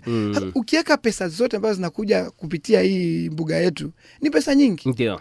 na mwishowe kukienda vile kutaenda, mimi nilikuwa naambia hapa Voi kwanza hatuna sehemu ya kusettle watu wetu. Pengine ni high time tuongee na serikali kuu Savo hapa ambayo imekuja mpaka hapa town. Ndio. Isukumwe kidogo tupatiwe eka kama 1,000. Isukumwe huko ndani kidogo tupeleke ua huko ndani. Tupate nafasi ya kuexpand hii Voi town. Manake hii Voi town sasa ni kama inaisha, watu wetu wanasumbuka, hawana mashamba. Ndio. So kando na kugawanya your revenue, kando na kusukuma mambo ya categorization, we need to start another debate. Kwamba tuombe serikali itupukatie 1,100 hapa town. Savo tuisukume kule, wanyama hawana haja wakuje town. Wakae kule ndani kidogo, tu settle watu wetu, to expand hii town yetu Voi, and Voi may become a city one day. Asante sana Mheshimiwa Danson Mwashako. Za salia dakika 5 igonge majira saa 3 saa za wakati ya Afrika ya Mashariki. Mheshimiwa, nataka sasa nikuulize swali ambapo tarehe 12 mwezi wa Januari umetangaza rasmi kwamba wewe unataka kuchaguliwa kama gavana wa kaunti ya Taita Taveta. Na katika hotuba yako nilifuatilia kwa karibu tena zaidi, ulitaja masuala matatu ambayo ulikuwa unataka kutackle head on. Na ukiangalia haya ni masuala ambayo hayajatajwa leo Mheshimiwa. Yalitajwa katika uchaguzi wa 2017, yalitajwa katika uchaguzi wa 2013, yalitajwa katika uchaguzi wa 2022. Swala la afya katika kaunti ya Taita Taveta limetajwa kuanzia 2013, 2017, 2022, na mtu yote anayetaka kiti cha ugavana huwa lazima ataje masuala ya afya. Na wengi wanauliza, okay, sawa, tumeona shida. Mwashako amesema anataka ugavana na moja ya swala ambalo anataka kutatua ni swala la afya. Mheshimiwa Mwashako, uko na practical nini ambayo unataka kufanya? Kitu ambacho ni practical ambacho kinaonyesha kwamba utasuluhisha hili swala la afya kuelekea katika iwapo utachaguliwa kama gavana. Unajua Mwenyasi, nafikiri hilo ndio swali watu wako nangoja sana. Ndio. Na nafikiri umelichelewesha. Kweli. Ningeanza mapema. Ndio. Kweli tarehe 12 nitangaza azma yangu ya kuomba kiti cha ugavana. Ndio. Inapofika tarehe 10 mwezi wa 8 mwaka ujao. Na nikaeleza kwamba mimi niko tayari sana. Ndio. Wanitume watu wa Taita Taveta. Kweli. Na nikasoma Biblia Isaya 6 mstari wa 8. Kwamba nilimsikia Mwenyezi Mungu akiuliza, tumtume nani? Na nataka aenda kwa niaba yetu. Ndio. Nami nikajibu nikasema mimi hapa, nitume mimi. Ndio. Na mimi nataka kuambia watu wa Taita Taveta wanitume mimi. Manake yale maswali umeuliza kwa kweli kabisa, kuna mambo ambayo nayabeba mzigo sana katika kaunti yetu ya Taita Taveta. Ndio. Kuna maswala ambayo I feel a heavy burden. Na niko na imani ya kuwa given a chance. Ndio. Mimi Danson Mwashako nitafanya mambo ambayo yataleta mabadiliko ama yataleta heshima. Ndio. Katika kaunti ya Taita Taveta. Yatarudisha hadhi na dignity ya watu wa Taita Taveta. Unajua miaka 10 na kitu tangu tupate ugatuzi, sasa ni miaka 14. Ndio. Inakaa ni aibu kwamba Taita Taveta hatusongi. Taita Taveta mark time. Na tukiangalia vizuri ni kama tumerudi nyuma. Unajua mara nyingine tunajiuliza, na we need to be factual. Ndio. Tangu gavana wa kwanza, nafikiri gavana wa kwanza alipoondoka tumezidi kurudi nyuma badala ya kusonga mbele. Sasa mimi najiuliza, kwa kweli vile nimetumia ile vazi ya Biblia, tumtume nani ambaye atarudisha hadhi ya watu wa Taita Taveta? Ndio. Tumtume nani ambaye atafika pale na akuleta maendeleo ambayo tunatamani? Na mimi nasema niko hapa. Mambo ya afya, it's a shame, it's a pity. Kwamba mpaka leo tunaongea mambo ambayo very basic. Unajua nilitoa mfano siku ile kwamba unakuta watu wameenda hospitali, watu wamepata ajali, unafika hospitali hakuna paka gloves ya kushika wale watu wamepata majeruhi. Ndio. Nurses na waguzi wanaanza kukimbia madukani kutafuta gloves. Unakimbia hapa Moi 2 weeks ago kulikuwa hakuna dawa painkillers. Ndio. Unaona watu wameumia diclofenac, hakuna hospitali. Unaenda hapa hospitali, mtoto mgonjwa wako ameenda kufanywa dialysis, unapata mashini zote zimeharibika. Kwa siku tunatakana tufanye dialysis wagonjwa pale karibu watu 15 18. Tunaweza tu kufanya wagonjwa 2 kwa siku. Sasa unauliza wale ambao watafika pale wakute mashine hazifanyi. Na life is sacred. Yani maisha ya mwanadamu lazima yalindwe. Lakini unakuta unafika hospitali, unakuta mgonjwa wako anarudishwa nyumbani kwa kosa huduma. Katika kaunti yetu kuna wakati watu wako wanapeleka mpaka wanaenda na zinaitwa nini, unaambiwa ubebe bed sheet kwa sababu zile ziko pale kama hazitoshi ama zilifanyika nini. Somebody was telling me, I don't know how true it is, kwamba hizo bed sheets zilinunuliwa asilimia miaka ngapi iliyopita, hakujanunuliwa zingine. I don't know how to, that one I have to confirm. Lakini sema hivi, mimi husema kama ukichaguliwa kiongozi na kama umebeba watu wako katika moyo wako, hadhi ya kwanza ile ambayo unataka kushughulikia watu wako ni mambo ya afya. Ndio. You know, hakuna mtu ambaye ako immune from getting sick. Sote siku moja tutakuwa wagonjwa. Kweli. Hata kama si wewe umekuwa mgonjwa wa manyasi, kuna mtu wako mgonjwa. Ndio. Kuna jirani unajua ambaye hajihisi vizuri. Kuna mtu utapeleka Moi. Wakati when you are sick, you are extremely desperate. Ndio. Sasa mimi kama mbunge saizi, nashukuru lile swala ambalo nimelifanya kwa bidii yangu yote ni swala la elimu. Ndio. So mimi nataka niwaambie watu wa Taita Taveta. Ile bidii nimeweka kwa masuala ya elimu kule Taita kule undani. Ndio. Ndio bidii nitaweka katika swala la afya. I want to assure the people of this county, and by the right time, by the way, tutaachilia manifesto, nitawapatia full details of what I am planning to do in this county. Niko na clear plan of transforming health systems, health sector of this county. Haitakuwa, it will never be the same again. Kama saizi tunavyoongea madaktari wamegoma. Kweli. Na ukiuliza mimi, you know, I ask every day, kazi yangu kama gavana, mfano mkinipa nafasi, la kwanza kama nataka kurudisha hadhi ya watu wa Taita Taveta, ni mimi nipatiane 100% push kwa mambo ya healthcare. Ndio. Manake hapo ndipo sote, whether ni tajiri ni maskini, mlala hoi mlala hai, sote siku moja tutakuwa wagonjwa. Kweli kabisa. I will give all my energy, my strength, I'll apply all my mind, my effort to make sure health sector is up and running. Alright. Ile bidii nimefanya na mambo ya elimu, nitafanya kwa mambo ya afya. Okay. And it will never be the same again. Asante Mheshimiwa Washako, nataka tuzame tupate taarifa kisha turudi kwa dakika chache tumalizie masuala mawili matatu. Baraka, ulisema vile vile kwamba hakuna maendeleo ambayo tumeshuhudia.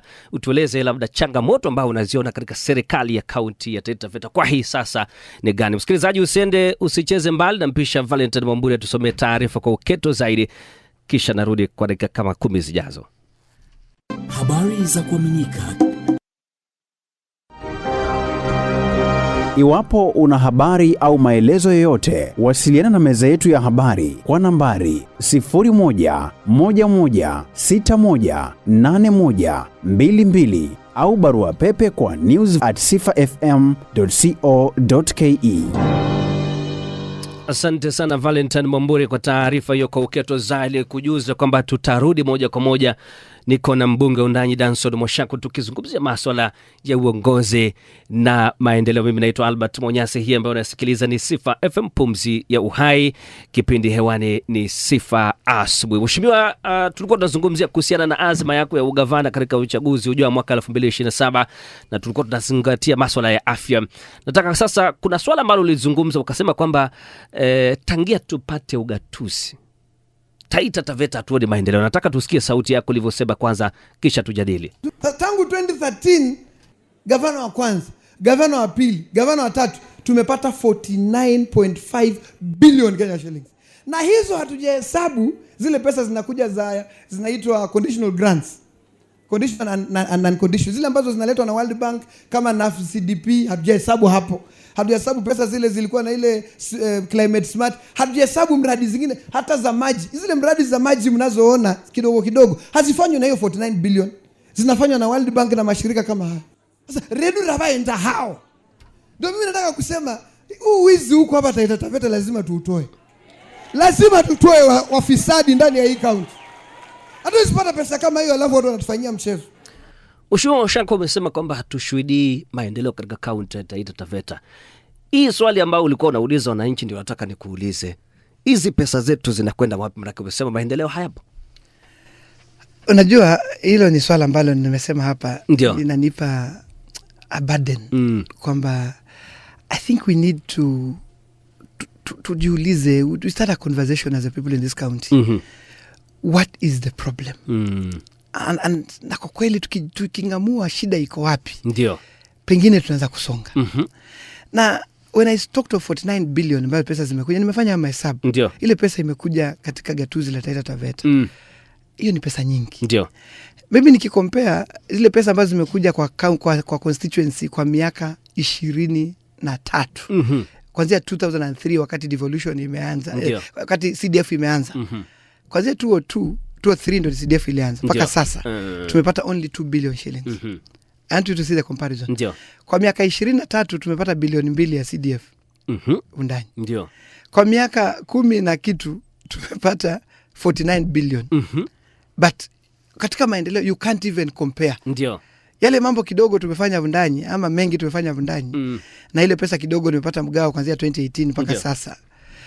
Ukompea na zile bilioni nyingi zimekuja na pesa ya account inaongezeka kila mwaka. Makio wakati wa Mrutu alikuwa na kama bilioni 2 na kitu. Kweli. Leo hii mwaka wa serikali tuko na budget ya over 7.2 billion shillings. Ndio. So if you ask, sasa pesa zinaenda wapi? Wengine watajibu waseme tunalipa mishahara, tunafanya nini? Lakini mfano tu kama tunasabaki na bilioni 1.5 mfano. Ndio. 1.5 billion shillings ya maendeleo. Bado iko wapi? Hatuoni. Ndio.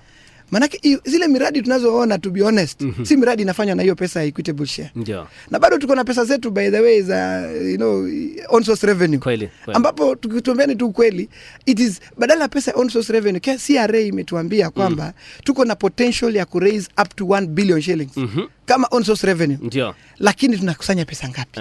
So wakati nikisema kwamba hatuoni maendeleo, si mimi macho yangu hayaoni maendeleo. Nina uhakika macho ya watu wote zaidi ya 370,000 people in Taita Taveta haoni hayo maendeleo. Na kama yanaonekana, wacha maendeleo si kitu ya kuficha chini ya uvungu. Ukifanya jambo litaonekana. So kwa kweli tunajiuliza na we need to have this sober conversation that where is our money going? Lakini si hivyo tu. Leo tunavyoongea utasikia pending bills zinaongezeka. Na mimi ile mahesabu kidogo nimefanya katika masomo ya mambo ya financial management. Wakati ukiongeza pending bill, yatakana umecreate umecreate on this other side either a project ambayo kulipwa ndio haijalipwa, lakini mradi unaonekana. Unaona kuna in accounting kuna debit and credit. Huwezi create a pending bill bila kuonyesha hiyo pesa ilikuwa ilifanya nini ama hiyo deni ilifanya nini. So it is no way pesa ya madeni inaongezeka. Contractors wanalia hawalipwi. Ukienda katika hospitali wafanyikazi statutory reductions hazipelekwi. It's a pity, it's a shame. Unakata mtu loan yake bwana Mwanyasi, unafanya kazi hapa. Uchukue loan, employer akukate pesa, alafu haipelekwi kupunguza ile loan. Hizo pesa zinaenda wapi? And that's why we are saying kama yake hatuzioni hiyo pesa. Kama pesa iko na haifanyi maendeleo, basi inaibiwa. Na kama inaibiwa, lazima tu point out wafisadi wako wapi. Ili tukicorrect, by the way, if we are able to deal with theft and pilferage ya pesa ya wananchi, tutaanza kuona maendeleo. Lakini the challenge is tuko tu. Yani maendeleo hakuna, statutory reductions hazipelekwi, madeni yanaongezeka. Sasa na maendeleo hakuna, tutaishi hivi mpaka lini? So my question is very valid. Maendeleo hatuoni. Na kile ambacho mimi naona tunahitaji hapa ni openness, accountability. Tuwe na njia na forums za kuongea na wananchi, kuwaonyesha this is what we budgeted na hiki ndio tumefanya. Because there is no way tuna budget vitu. Budget zinakuwa nzuri sana.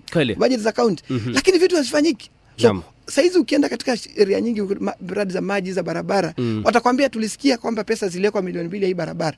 Tulisikia pesa zilekwa za maji. Tulisikia kitu ilekwa ya kufanya jambo fulani. Mwaka unaisha wa kwanza, wa pili, wa tatu. Hakuna mtu wa serikali ya county anarudi kuambia wananchi kwa nini ile mradi haukufanyika. Mheshimiwa Washako huyo. Bila shaka kabla tumalize, bila shaka nitakuuliza kuhusiana na mradi mmoja ambao umekuwa ukitekeleza wa mti mtoto, na umefikia wapi kufikia sasa, na je ni swala ambalo tunaweza adopt kama serikali ya kaunti? Lakini kabla ya hapo, muda umetupa kisogo, nataka tusikie wananchi wanasema namna gani kuhusiana na masuala ambayo tumeyaangazia. Msikilizaji, nataka nikufungulie line yangu mawasiliano. Hapo na swala, naona SMS zimejaa hapa tena zaidi. Vile simu 0113770266 nambari ya WhatsApp, na simu ni 0113770266. Kumbuka SMS namba ni 0113719439. Tuma ujumbe wako mfupi kupitia 0113719439. Sifa, hello. Albert Mwanyasi sir. Yes sir. Bari asubuhi sir. Salama sana Mwanyumba Mrifu sir. Ndio mwenyewe Mwanyumba Mrifu kutoka Mwanda. Karibu sana Mwanyumba. Nataka nipongeze kipindi. Okay. Na pia salamu zangu zimfikie bwana Mheshimiwa Mwashako. Asante, nimepokea. Mheshimiwa. Naam. Jambo. Jambo. Nafikiri umenikumbuka Mwanyumba Mrefu, tulikutana Bura Girls St. Mary's High School wakati ule. Yes. Sasa wacha mimi niseme hivi tafadhali. Nimesikia mjadala ni mzuri sana, tena mzuri kabisa, mzuri 100%. Asante. Mimi niko kwa mambo ya 50-50. Albert Mwanyasi. Nakupata Mwanyumba Mrefu saa. Okay, mimi niko kwa 50-50% ya Tsavo East na Tsavo West. Ndio. Rais alikuja Mwatunge na akatamka yeye mwenyewe kwamba ni 50-50. 50 kwa serikali, 50 kwa Taita Taveta community. Aliporudi, alienda akafanya nini?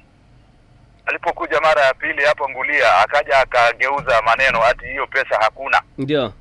Pesa hakuna imeenda wapi? Nataka niseme hivi. Ndio. Hiyo ni rasilimali yetu. Kama Taita Taveta County. Ndio. Na hatupigi magoti kwa rais atupatie hiyo. Hiyo ni haki yetu na lazima atupatie hiyo kitu. Kama kwa Olelenku huko Kajiado iliwezekana. Kwa nini Taita isiwezekane? Taita Taveta isiwezekane? Okay. Nataka niseme rais aache mchezo. Hiyo 50-50 atupatie yetu na serikali ichukue yake. Asante sana, mbarikiwe. Haya, sasa Mwanyumba Mrefu yake ni mapendekezo na mtizamo hapa. Kuna huyu na nafikiri ni swali utaliuliza baadaye, manake nimeliona likiulizwa hata katika mitandao, anauliza pesa za Timbonye zilienda wapi. Nafikiri ni kule Kishushe, tutazungumzia kuhusiana hilo. Maxon Hamisi. Halo Albert Mwanyasi. Yes. Habari ya asubuhi. Salama sana bwana Maxon Hamisi. Mzuri. Nasalimia ndugu yangu mbunge wangu wa Undanyi. Ujambo bwana Mashako? Si jambo bwana Hamisi. Habari ya Undanyi? Undanyi iko shwari. Mimi ni Undanyi ndio nyumbani. Mimi natoka Bumingu Kishushe ward. Very good. Karibu studio kwa sifa leo, naona umefika hapo. Asante. Sasa swali langu ni hili. Nimesikia kwamba unawania kiti cha ugavana ndani ya Taita Taveta County. Tukianzia mambo ya maendeleo, pesa ya CDF ni pesa ya mwananchi. Na tutashukuru wakati mbunge ataitumia vizuri kufanyia mwananchi kazi. Lakini swali muhimu. Kuna miradi zimetendeka hapo kama ile slabu ya Funju. Imekuwa na malalamiko sana na wananchi. Malalamiko gani? Ilikuwa imetengewa pesa ya kutengenezwa mita 100. Nikasikia imetengenezwa mita 50. Waliokuwa wanafanya kazi pale vijana slabu mkorogo walilipwa 600. Hiyo kitu ilinishangaza sana. Okay. Na ufuatilie ujue vile ilifanyika. Okay. Na tunavyochunguza Undanyi, miradi nyingi zinasemekana ni wewe unafanya. Je, tukikupea ugavana tutakuwa salama na miradi ambazo zitakuwa zinafanywa? Kama tenda zitakuwa nyingi ni zako, itakuwa na uhaki wa hizo miradi zitatengenezwa kwa njia inayostahili. Alright. Maana barabara hiyo slabu ya Funju watu wanalalamika. Ya mwisho, maana naona muda unaisha. Ya mwisho. Ndio. Kufanywa maendeleo na pesa ya CDF, hiyo ni pesa yetu, ni ushuru wetu. Okay. Je, ukiwa katika bunge ni mswada gani muhimu umepeleka wa kusaidia mwananchi wa Taita kwa ujumla?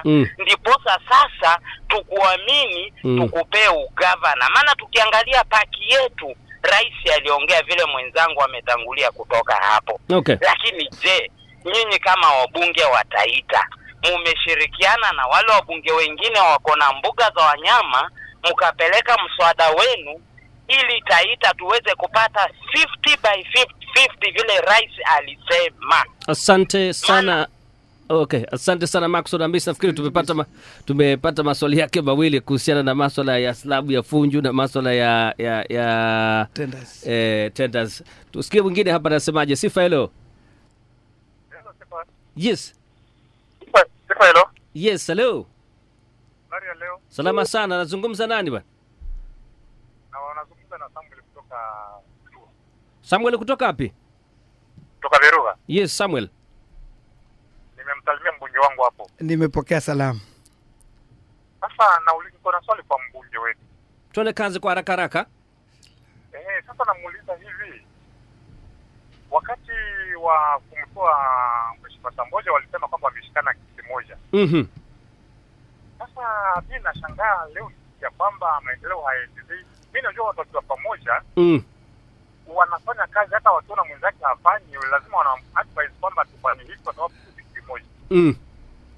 Mbona leo inakaa kwamba hajafanya na kuna sasa yeye mwenyewe anataka kuwa gavana wa Taita Taveta. Okay. So ni kama wanatuchanganya sisi watu wa wapiga kura. Okay. Asante. Asante tena zaidi. Samuel kutoka maeneo ya Beruga pale vile vile anauliza hilo swali. Tumsikilize mwingine hapa anasemaje. Sifa. Hello. Hello. Yes. Mimi Mwapaga. Yes, Mwapaga. Kwanza namsalimia mbunge wangu habari. Zimepokea salamu vizuri. Kwanza nampongeza kwa kazi anayofanya. Ile alifanya tarehe 12, Mungu ambariki sana. Asante. Namwambia kwamba hiyo nini yako nayo gavana. Ndio. Kama kweli atafanya vile anavyosema, atapata hiyo kazi. Okay. Asante. Lakini kama hana uhakika, anajua. Okay. Yangu ni hayo, asante bwana. Asante tena zaidi Mwapaga. Na kuna mtu anasema nisome jumbe hapa. Sema mheshimiwa amegusa mioyo ya wengi kwa kusimama na elimu, akiwa gavana atasimama na kaunti nzima. Mao Selina kutoka maeneo ya Ronge Juu anasema vipi Albert, Yesu asifiwe, nashukuru sababu ya mheshimiwa Washako na mpenda sana.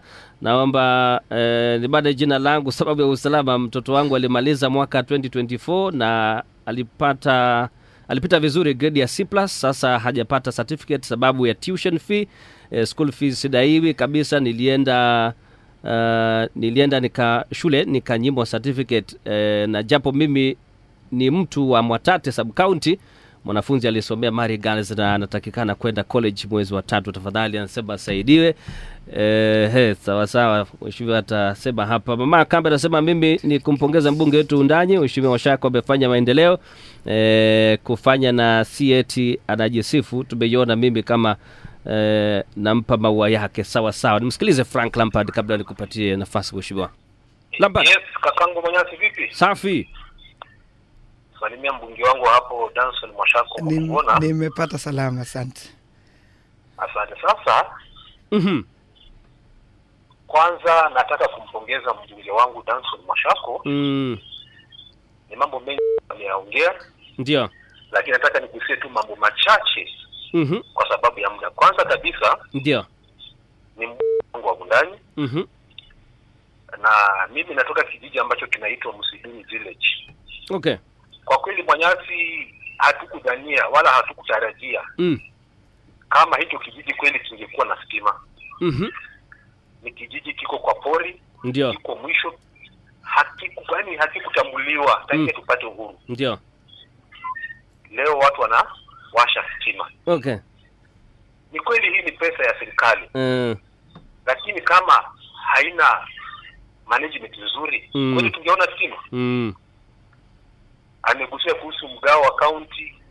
Kama hakuna manager mzuri, tutapata kweli maendeleo? La pili, ndio, kuhusu mambo na elimu. Ndio. Kwa kweli mbunge Mashako amepiga hatua kubwa sana. Elimu hiyo ameishika kwa mikono yake miwili. Hivi sasa shule ambazo zinazofanya vyema zinatunukiwa zawadi ya pesa. Hilo hajalisema. Ndio. Shule ambazo zimejaribu, pengine zilikuwa mke lakini zimejaribu. Ndio. Yani anawatia wanafunzi motisha wa kufanya vyema. Ndio. Nadhani hayo ni mambo mazito ya kuweza kuinua hali ya kiuchumi. Ndio. Na kuinua watu. Kwa hivyo ni mambo mengi ambayo Mwashako amefanya. Na mimi kitu ambacho ningependa kusema bwana Manyasi, unajua hakuna mwanadamu aliye mkamilifu. Ndio. Hata Yesu mwenyewe alikataa kuitwa mkamilifu. Tunapojaribu kukosoa ama kuangalia, pia tuseme yale mazuri. Ndio. Manake yale mazuri pia hayatakosekana na ubaya wake, lakini kama mazuri ni mengi, ndio, kwa nini tusipigie makofi? Asante sana Frank Lampard. Shukrani za dhati mheshimiwa. Kuna maswali mengi zaidi hapa lakini nafikiri tuanze kujibu haya kwanza ambayo yameulizwa kisha turudi tuangalie kama tutakuwa na muda tujibu mengine. Tunaanza na Mwanyumba Mrifu, nafikiri alikuwa akizungumzia 50-50, umelizungumzia kwa kina. Yes. Maxon Hamisi amezungumzia masuala ya slab ya Funju. Anasema ilikuwa ijengwe sijui mita 100, imejengwa 50, sijui kama ni kweli. Acha nianze hapo. Ndio. Kwanza nishukuru sana wanaopiga simu, wanaotuma ujumbe kwa maswali. Ndio. Kiongozi yote akiwa na nafasi ya kusikiza watu wake huwa ni kiongozi. Anapata mambo mapya ambayo atamuinua na anaweza this feedback ambayo lazima kuna kule kwa kufuatilia zaidi, kuna ile ya kuuliza na kuna yale pia nitajibu ambapo nina uhakika nayo. Kweli. Mwanyasi anasema mambo ya slab ya Funju. Jana nilikuwa Funju, nafikiri aliona kwa mitandao. Nilikuwa kule Wingu Technical na nilikuwa naanzisha bweni. Ndio. La 149 million shillings. Hilo bweni litakuwa ni bweni kubwa la watoto wetu ambao wanasoma pale. So niombe wataita Taveta na watu wote ambao wanatusikiza. Wapeleke watoto kule Wingu Technical. Manake ni shule ya kisasa. Shule ambayo iko na misingi ya kama vile Taveta National Polytechnic iko. Wala wanaojua Taveta National ilikuwa CIT. So ilipopandishwa ngazi, sasa Wingu imechukua ile nafasi ya CIT. Kweli. Sasa niombe tu wale wote ambao wana watoto wanataka kufanya courses zozote zile waje Wingu pale. Na Wingu Technical iko Funju. Kweli. Na nilipita nilitembea hizo slabs. Lakini akisema kwamba ilikuwa ifanywe mita 100 na ikafanywa 50, maybe nitachukua namba yake ili nijue hiyo information iko wapi. Kama anaweza nipatia more information nitaingia tu hapa Kera, ofisi za engineer wa barabara iko hapa Voi. So nikitoka hapa akinipa more details, baki pale tumetengeneza slab nyingi. Kutoka Nyache kupanda Funju tumetengeneza slab, kutoka pande ya Kishenyi kwenda bado Funju tumetengeneza slabs kadhaa. So ni vizuri aniambie ni ipi anayozungumzia. Ili sasa niulize hiyo aliyefanya ni nani na kwa nini ikafanywa nusu kama kweli ana uhakika. Alright. Lakini lingine ni ile anasema kwamba tenda anazifanya mwenyewe. Unajua Mwanyasi yule ambaye hasemwi niwe ni mwendazimu peke yake. Yaani ukiwa kama akili si sawa, hata ukija ukiangusha chakula kwa wajiko, kidabdara kubangaru chevlam. Utasemwa na mtu maana anasema huyu ni mwendazimu, achana naye. Lakini ukiwa na akili timamu na unafanya kazi vyema, lazima utasemwa. Nimwambie bwana Hamisi, nafikiri swali lake liko very targeted kwamba slab haifanyi vizuri. Unajua ni vizuri kupata slab hazifanyi vizuri, atenda anafanya mwenyewe. Haya ni maswala nimeyaona sana kwa mitandao. Ndio. Lakini ninawaambia hata hiyo slab ambayo anasema lazima kuna kibao imewekwa hapo. Every work that is done by Kera kuna kibao inasema mkandarasi ni nani. Na mimi nakuwa pale chini kama patron tu wa Constituency Roads Committee. Kama kuna mtu mmoja Taita Taveta nzima ako na ushahidi wa kusema kwamba kuna kazi mheshimiwa Mwashako alifanya, kuna tenda mimi nilichukua, naomba hata asiniletee mimi, apeleke EACC. Yaani isije ikawa kwamba unajua lawama ni unajua wapinzani lazima watafute kitu cha kusema. Na wapinzani ni wengi. Sasa nimetangaza nafasi ya kuwania ugavana. Wapinzani wanaongeza mtandi. Na kile wapinzani mara nyingi wanapanga ni propaganda. So Hamisi niseme sijui kama uko na hivi. Kama uko na evidence nafanya tenda mwenyewe, hata usilete kwangu. EACC ukienda pale Huduma Center utapata mtu ambaye atakusaidia kufile kesi ya kwamba Mwashako alifanya tenda ya Funju mwenyewe, alijenga polisi ndani mwenyewe, alijenga Mbauro kama kuna kazi yote unajua mimi nimefanya. Usiambie wananchi au usaidii nchi. Peleka kwa EACC, peleka kwa DCI ili nichunguzwe. Manake ninapokuambia Mwanyasi sina kampuni ya kufanya tenda. Sina. Sina kwanza wengine wanasema mpaka barabara ile Mkambonyi nimeweka kabro pale, barabara nzuri. Nasikia juzi Weruga jamaa mmoja anasema mke wangu ndo amefanya. Mke wangu hata hajui hata tenda inajazwa vipi. Sasa mara nyingine wapinzani wanakosa agenda, wanaenda wakiniongea. Na wananchi wa Taita Taveta wanaelewa. Ukitoka hapa nje kuongea wengine unamjenga yule unayemwongea. Sasa niombe tu aendelee kunisema kwamba nafanya tenda mwenyewe, lakini najua ni propaganda na mshoe watajua ukweli. Manake wananchi si wajinga. Nende kwa Samuel. Tuko pamoja, mbona hajafanya? Hiyo ilikuwa kama atapata. Kuna acha nigia Samuel swali yake nafikiri utanikumbusha, lakini Mwapaga alisema kama nina uhakika yale ambayo nasema nitafanya kweli nitafanya. Mimi nimwambie wakati niliomba kiti 2017 uliza watu wa ndani, naye nimesema watu wa ndani wanajua yale niliyoahidi nimetimiza. Hata leo umeniuliza masuala ya stima, niwaeleza hakuna jambo nililolisema ambalo sikuwa na uhakika nalo. Vile mwingine amesema mimi si malaika. Kuna mambo pengine atakosa kufanyika. Lakini hata nikikosa kufanyika mimi urudi kwa wananchi. Nikawaambia hapa nilisema nitafanya hivi na sijafanikiwa kufanya. Barabara haijaendelea sababu ya hili na lile. Mimi Danson Mwashako najiamini. Na naamini kile naomba nacho Mungu sana ni sio mwepesi wa kusema maneno ambayo sijatafakari. Sasa yale ninayoyasema nikisema nataka kurudisha hadhi ya watu wa Taita Taveta, I mean it. I mean it. Nisonge niseme huyo ni Mwapaga nimemjibu. Twende kwa dada mama moja ako Ronge, anasema mambo ya elimu nimesimama nayo sana. Hapo ni comment, thank you so much. Na ni kweli ni vile nilivyosimama na elimu sitakoma kuendeleza mambo hayo. Lakini ninapopata nafasi ya ugavana, maana hata saa hizi nasikia watu wanaambiwa kwamba ukitaka basari enda kwa mbunge. Niseme ukweli, hii wiki tu tarehe 15 juzi Council of Governors imesign MOU kwamba wanaweza toa bursaries. Lakini on 15th this week, last week. Sasa nikisikia kwamba watu wote wanasukumwa county, kwa nini county ya Kilifi sasa inatoa bursary? Kwanza leo nafikiri wako na function kubwa. Ukienda Nairobi, ukienda counties nyingi zinatoa pesa kwa grade 10 na bursaries. Hapa kwetu tunaambiwa bursary ni mbunge. Ndio nikauliza pesa zetu zinaenda wapi? So mambo ya elimu hata nikichaguliwa gavana bado nitasimama na, lakini kuna yale ambayo ni nyeti sana sana ya afya ambayo ninaeleza leo. Mimi nitasimamia kidete na nita make sure kwamba hadhi ya hospitali zetu, ya watu wetu, ya wafanyikazi wanaofanya kitengo hicho imeregeshwa. Kuna mama amesema kuna certificate Mary Girls, maybe nitachukua namba yake baadaye tuone vile tutamsaidia. I think that is something that nimesema hapa. Na najua mwalimu mkuu wa Mary ni mama mzuri. Najua nitachukua namba yako mami, alafu nione vile tutasaidiana. Maana certificate kweli, juzi polisi wakichukuliwa na jeshi watoto wengi hawezi enda kujaribu kwa sababu certificate zao ziko shule. Na ndio maana yake ninasema mimi tutalipa 1,000 kwa term, ili ukimaliza mwaka mtoto anachukua certificate yake anaenda imsaidie kimaisha. Naam. Rafiki yangu kutoka Msidunyi anasema stima kweli, stima tumefanya, sitarudia sana hayo. Stima tunafanya na bado tutafanya.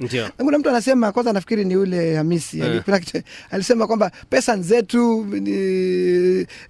sasa lakini kuna mmoja akajibu kweli pesa zetu, lakini if you have a bad manager, the Bible is called stewardship. Mimi naomba Mungu niwe a good steward. Kwamba ile rasilimali inayopita mikononi mwangu niitumie vyema kwa minajili ya kufanikisha maisha ya watu wetu. Sasa hata rais akichaguliwa, ile mambo yote anafanya ni pesa ya mwananchi. Lakini huwezi zuia rais asije kufungua mradi kwa sababu hati ni pesa ya mwananchi. Ukitumia pesa vyema kama kiongozi, you have done well because you are a good steward. Ndio maana kuna watu wanapora mali ya wananchi. Kuna watu wanapewa pesa wanashindwa kuigawanya vizuri. Sasa hivi tunalalamika na county, pengine kile kinacholemaza county yetu ni management of our financial resources. Na kama hatutaweza kumanage our financial resources hatutasonga. So a leader is to be a good leader, you must be a good steward. Usimamie rasilimali inayokuja. Hata nikijenga shule, kuna mali shule hazijengeki. Lakini kijenga kwa sababu nimesema nimefuatilia na shule imejengwa vizuri na wanafunzi wetu wanasomea pale. Mwingine amesema hapo mambo ni mengi amefanya. Mwingine anasema hakuna mkamilifu. Frank Lampard amesema vizuri, kweli hakuna mkamilifu lakini mambo ni mengi tumefanya. Pengine swali ya Samuel tuko pamoja, mbona hajafanya? Pale Veruga alikuwa anazungumza. Hiyo mimi sikuipata vizuri, lakini kama kuna jambo sijafanya, it is true, siwezi kuwa nimemaliza mambo yote. Lakini niko katika mpango maalum wa kuendelea kutimiza ahadi zangu. Na kile nimeahidi mimi, Mungu atanisaidia na nitafanikisha. Kuna lile swali ambalo lilikuwa limeulizwa kuhusiana na masuala ya pesa ya Timbonyi. Na nafikiri hata mimi nikienda Kishushu, manake pale ni mtaa, utasikia tu watu wakiuliza sijui kuna pesa 30 million, sijui ilipatiwa mheshimiwa, sijui ilienda wapi. Ni mambo ambayo yanaendelea labda ueleze wapaswe kuelewa. By the way, mambo ya Kishushe, ndio kama kuna mahali ambapo nimesimama sana na watu wale, ni Kishushe. Ndio maana nilipochaguliwa mbunge, watu wale walikuwa wanafinyiliwa sana, na wale watu walikuwa wanachimba mawe pale, pesa ikitoka haijulikani inaenda wapi. Hata juzi kumekuwa na mkutano kwa ranch, na ikasemekana kwamba kuna milioni 100 kando na hiyo milioni 30 wanasema kuna zingine zilichukuliwa na watu wakazifanyia mambo zile walifanyia. Nafikiri pengine mlikava hiyo story kwamba na watu wengine wakaibishwa sana, wakaambiwa kwamba hutaongea kwa mkutano kwa sababu kuna masuala ambayo hukuwahi hand over. Sasa unajua mambo ya Kishushe yanageuzwa kwamba sasa kuna 30 million mheshimiwa alipatiwa. Ile pesa mimi nimepigania. Hata historia ikiandikwa itasemekana kama kuna mtu mmoja alipigania haki ya watu wa Kishushe, ni mimi hapa. Na tukapata 30 million shillings. Leo ukienda KCB ndani kuna account ya CS Kishushe CSR. Mimi si signatory. Pesa iko kwa account. Hata jana juzi kulikuwa na mkutano kule Kishushe tena Jumamosi ama Ijumaa. Na uzuri yule chair lady wa kamati ya ranch alieleza watu vizuri kwamba pesa iko. Sasa hili swala ya kwamba pesa hakuna, pesa iko benki. Pesa ilikuwa ingie ifanye miradi. Kukawa na mgawanyiko, wengine wanasema wagawanyiwe ile pesa, wengine wanasema ende kwa vijiji, wengine wanasema ifanye maendeleo ya shule na hospitali. Kulipokuwa na mvutano, tukaandikia barua kwa waziri. Waziri mwenyewe akasema, Joho akasema pesa haiwezi gawanywa. Sasa mimi pesa iko kwa benki. Mimi si signatory. Lakini kile nimeambia watu wa benki, pesa isitolewe kama mimi sijajua. Hilo nimesema. Manake pia mimi lazima niweke macho yangu pale. Pesa kuna wakati walifanya mikutano ya inaitwa ni ile public participation. Hata ilisimamiwa na county na wakajilipa sawa ile kamati na wale watu walisimama. Hata sikuwa kwa hizo public participation. Hii ya pili, ya kwanza nilikuwa. Wakajigawanyia allowance, kila anaenda anapewa shilingi 2,000. Wale officials wa mining, wale officials wa county. Lakini mimi nileta shida sana. Niliwaambia hawezi gawanya pesa ya wananchi kwa sababu public participation. Kama ni mtu wa county, mbona ulipwe allowance ya kuja Kishushe? Si uje kama mfanyikazi wa county. So nilileta shida na nikasimamisha, nikasema hakuna public participation itafanywa. Hiyo pesa itumike kugawanya watu allowance. So we have 29 point something million kwa account as we speak. Hiyo pesa iko na iko vizuri, iko KCB. Sasa hilo watakubaliana na wananchi watakubali ni mradi gani ifanywe. Mimi niliweka mimi niliwaambia ama tulikubaliana na the law agrees kwamba tufanye mambo ya shule, tufanye mambo ya hospitali, tufanye mambo ya maji, tufanye miradi ambayo wajukuu wetu na watoto wetu na watoto wao watapata ule mradi. Hivyo ndio masuala ya mining yanafanywa. Lakini ikiwa kwamba tutafanya mradi ambao utatufaidi saa hizi, alafu watoto wetu wakose kufaidika miaka inayokuja, tutakuwa tumeenda kinyume cha sheria ile ya Mining Act. Sasa kile chatakana kufanywa, kuna tetesi ama kuna majadiliano kwamba new companies zinakuja kupewa license. The moment wamepewa license kule Kishushe, wakipewa license ya kuchimba iron ore, sheria inaruhusu kamati watu waketi Kishushe pale, mkutano uitwe na watu wa social services na watu wa mining, tutengeze ile tunaita CSR. Na not CSR, ile inaitwa Community Development Agreement Committee, CDA. Sasa the moment kama ni Samruda, kama ni nani atakayepewa, kama ni David yule atakayepewa license na watu wa cooperative ya Kishushe Ranch, yule atakayepewa na apewe large scale mining license, then lazima kutengezwa CDA committee. CDA committee ikitengezwa, ndio pesa yote ya CSR ama hata CSR ule 1% na itakana ingie kwa hiyo kamati, ili kamati itengeleze miradi ambayo wananchi wanataka. Kabla ya hapo, ile kamati ilichaguliwa katule na waziri na ikakuwa gazeti, ikaandikiwa barua na ikakuwa gazetted. Hiyo ndio kamati peke yake ambayo iko na haki ya kusimamia ile pesa. Lakini wakitengeza CDA, hiyo CDA, things now, new things can develop. So pesa iko. Alright. Mheshimiwa, muda wetu umetupa kisogo, tumebakia dakika 2 tu pekee yake tumalize, manake saa 3 dakika 45 kuna kipindi ambacho kinakuja. Lakini kuna hii ya kijana hii ambaye ameuliza, kuna huyu anasema chanda chema uvishwa pete, hongera mheshimiwa mchapakazi. Anasema yuko kule maeneo ya Sagala. Kuna hii ya msanii ameuliza swali hapa, nataka ni kuuliza. Amesema vipi huyu? Umesema kwamba vijana wanafanyiwa miradi, na je, sisi ambao tuko na talent ya kucheza mpira unatufanyia yapi? Rudia swali. Umesema kwamba vijana wanapewa kazi, wanafanyiwa miradi, lakini sisi ambao tuko na talent ya kucheza mpira tunafanyiwa lipi? Ako wapi wewe? Acha ni confirm hajasema ni maeneo gani ambayo yupo. Na kama ni mpira ndio kwanza lawama kwamba yuko ni kwamba nimefanya mambo ya mpira sana. Nakuza vipawa vya mpira sana, ninasahau vingine. So huyu ambaye anasema kwamba ni the other way round, sijaelewa vizuri, lakini kama ni masuala ya mpira na katika eneo bunge langu, maybe atakana angalia zile team ziko around yeye, najua ile kazi tunafanya. Lakini kama ni mambo ya mpira na kukuza vipawa, mimi hapo naweza sema bila kujisifu nimejaribu. Ndio. Anazungumzia masuala ya wasanii vile vile, alafu pia ametuma namba hapo umtafute. Sasa nitachukua namba. Asante. Labda utazungumziaje mheshimiwa tunapomalizia plan yako so far, watu watarajia nini kutoka kwa mheshimiwa Shako tunapomaliza? Kisha kuna ule mradi wa mti mtoto, labda ni mradi wa aina gani mheshimiwa? Acha nianze na mti mtoto kwamba hivi karibuni tulipata nafasi ya kutembelewa na watu wa BBC.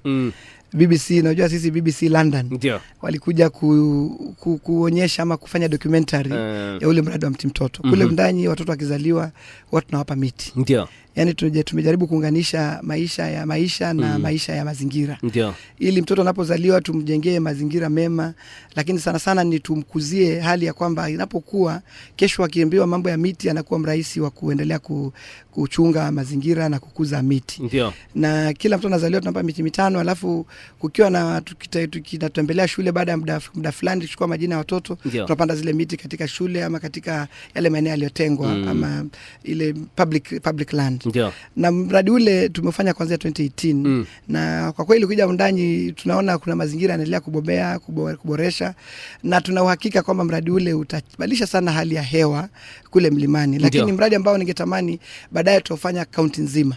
Ili sasa tusije kama ni Wundanyi tu. Sasa hizi tuna mpango wa kupeleka pande ya Ngerenyi, Kidaya, hiyo area zote tunapanda, baadaye tukipata hela tupeleka pande ya Ronge na Bongoni kule. Eventually tuje mpaka Sagala huku juu milimani. Ili katika tu claim our water sources. Unajua reclaim mazingira yetu kule juu, mito ambayo inashuka chini ya nyanda za chini yataongezeka, maji yataongezeka. Na mradi ule ni mradi ambao na ufadhili katika foundation yangu, Daso Shako Foundation. So hakuna shilingi moja ya serikali pale. Ni idea yangu tu, nilikuwa na ubunifu wangu nikasema nitafanya hivyo, na nashukuru kwamba Mungu amenipa kidogo ubunifu wa kuja na miradi ambayo inabadilisha maisha ya wananchi, inabadilisha mazingira na yanasongeza maisha mbele. Na ubunifu huo unanisaidia, manake nina marafiki ambao pia wananisaidia kupata ideas. I consult a lot na consult kwa watu wengi. Ili kile chote nitakachokifanya kio basi kinapita ile test of time. Nisifanye tu kitu alafu kesho hachiko. Mimi sianzi kitu kife njiani. Huanza kitu ambacho nina uhakika kitakuwa long term.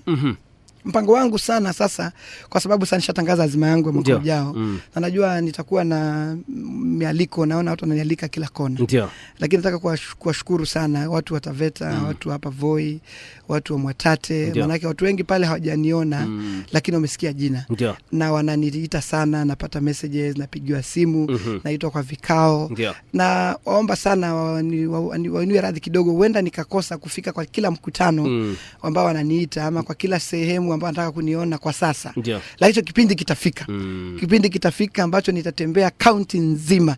Nitatembea kila kona kutoka Makina huko ndani Makina mpaka Mtito. Nitatembea kila kona ya Taveta, nitatembea Mwatate kila ncha, kila sentimita ya Taveta. Hapa Voi nitaingia vizuri. Wundanyi sitasahau. Unajua unapoenda ugavana lazima pia uchunge nyumbani. Kweli kabisa. Na ile kura ya Wundanyi ni nyingi, ni kura ambayo nimetembea nayo imenipatia kura mara 2. Kweli. Kile naambia sana watu wa Wundanyi na watu wa Taveta, bado mimi ni mbunge wa Wundanyi. Sasa bado niko na kazi ya kufanya Wundanyi. Tumesema stima sijamaliza, bado watoto wa shule next week. Sasa watoto wa colleges wana apply bursary online. Kwangu hakuna kujaza makaratasi. Hiyo mambo tulimaliza. Nafikiri unafahamu hapa. Mimi kwangu makaratasi tulimaliza, hakuna haja kumsumbua mzazi. Mtoto akiwa college aje apply hiyo bursary yake na ni sure bet. Ukiyajaza unapata. Kwangu usibahatishi. Sasa mimi bado ni mbunge wa Wundanyi, nitaendelea kufanya kazi Wundanyi, nitafanya kazi sana. Watu wa Wundanyi yale mambo yote tulikubaliana. Na huu mwezi unaokuja nitatembea kwa kila location ili tuendelee kukubaliana yale yaliyobaki, niwapatie time frame na plan vile nitayamaliza. Mimi mpango wangu kufika hapo January next year ama December mwaka huu tu tumemalizana mambo ya Wundanyi. Ili sasa mwaka ujao ndo tuingie tuombe kura sasa. Na ombi langu kwa watu wakazi wa Taita Taveta, nataka vile ninavyosema, nilisikia sauti ya Bwana ikisema tumtume nani? Nani atakuwa mjumbe wetu? Nami nikasema mimi hapa. Nitume mimi. Watu wa Taita Taveta nitumeni mimi. Alright. ninyoroshe maneno, nifanye kazi bila ubaguzi, bila kuangalia dini, bila kuangalia kabila, bila kuangalia ni vipi watu wako vipi, yule mtajiri na maskini wote niwafanyie kazi, waone maendeleo ya Taita Taveta yakionekana. Nina uhakika ndio ninapopata hii nafasi, mimi Mungu ataniwezesha. Ninapopata hii nafasi, ndio Mungu aliye juu ambaye ameona kilio cha watu wa Taita Taveta. Ukisoma Judges chapter 6 na mpaka chapter 8, utaona vile Gideon aliitwa na Mungu kufanya kazi ya Mungu. Wakati wananchi wa pale Israeli walipata shida, waliteswa na Wamidiani, wakateseka, chakula chao kikaibwa, mashamba yao yakanyakuliwa, vitu vikaenda, madini kila kitu kilikuwa kimeporwa kule Israeli. Mungu akasikia kilio cha watu wa Israeli. Nina imani leo Mungu anasikia kilio cha watu wa Taita Taveta. Na mimi niko hapa na niko tayari kufanya kazi ili kile kilicholiwa na nzige tukarudishe. Right. Ikuta wa Yerusalemu uliobomoka, mambo ya Taita Taveta yaliyoharibika, tukajenge ukuta tena. Na ili kazi ya Mungu ikaonekane. Right. Niko tayari, nitumeni mimi. Asante. Danson Mwashako. Asante sana Mheshimiwa Danson na Mwashako Makobona, bila shaka kutenga muda wako na kuja kuzungumza nasi. Tawingo matumaini. Kuna maswali mengi, sijui sasa hizi SMS nitakutumia maiko namna gani. Kuna watu wengine wamekasirika, in fact wananitumia jumbe hapa wananiambia Albert wewe. Lakini muda umekuwa mchache kusema ukweli Mheshimiwa. Tungeweza kusoma jumbe zote ambazo zimetumwa.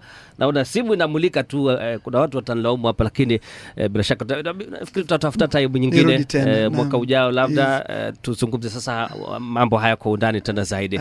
Shukrani za dhati Mheshimiwa. Asante sana Mwanyasi, asante sana Sifa FM. Asante sana, bila shaka amekuwa ni mbunge wa Undani Danson Mwashako Makobona. Naondoka msikilizaji na kuacha na kipindi cha Dorothy kwa lugha ya Kitaita.